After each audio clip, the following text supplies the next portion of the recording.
The tomb of Jesus was in a garden. This must be the reason why Mary Magdalene assumed that the man in front of her was the gardener. But on a deepest level, it is a reminder of another garden, the Garden of Eden, the site of the sin of our first parents. And now it is also in a garden that new life begins through the resurrection of the Jesus Christ. Jesus calls out her name Mary. Jesus did not need to say anything else to her, just her name.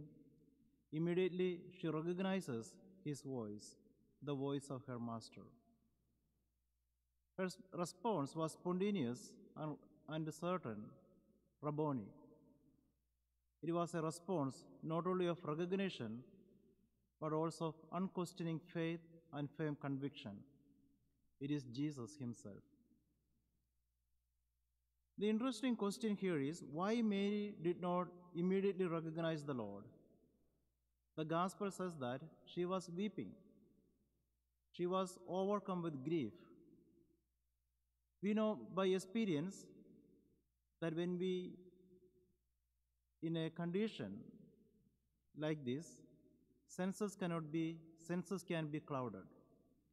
Perhaps her humble tears and despondent spirit must have obscured her vision. But aside from that, Mary did not recognize the Lord because she had a mistaken expectation. That is why Jesus asked her, "What are you looking for?" It was clear to the Lord that she was expecting a corpse in the tomb. She was looking for a dead Lord. For her, the tomb was still the place of death and sorrow. She was not expecting life in the midst of death. She has not yet fully grasped the meaning of the Lord's teaching. This is a very important lesson for us, especially that we are still in this valley of tears.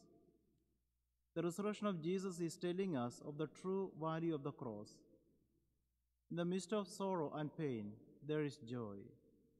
In the midst of defeat, there is victory.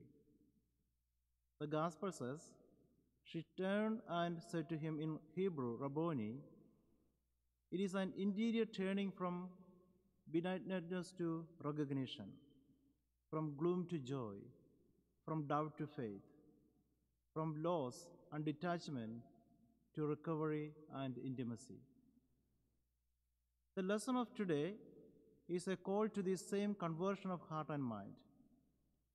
The resurrection of Jesus should inspire us to take a different perspective towards life in view of our ultimate destiny as God's children. Such is the Apostle Paul's appeal to put away the old self of your former way of life, corrupted through deceitful desires, and be renewed in the spirit of your minds, and put on the new self, created in God's way in righteousness and holiness of truth.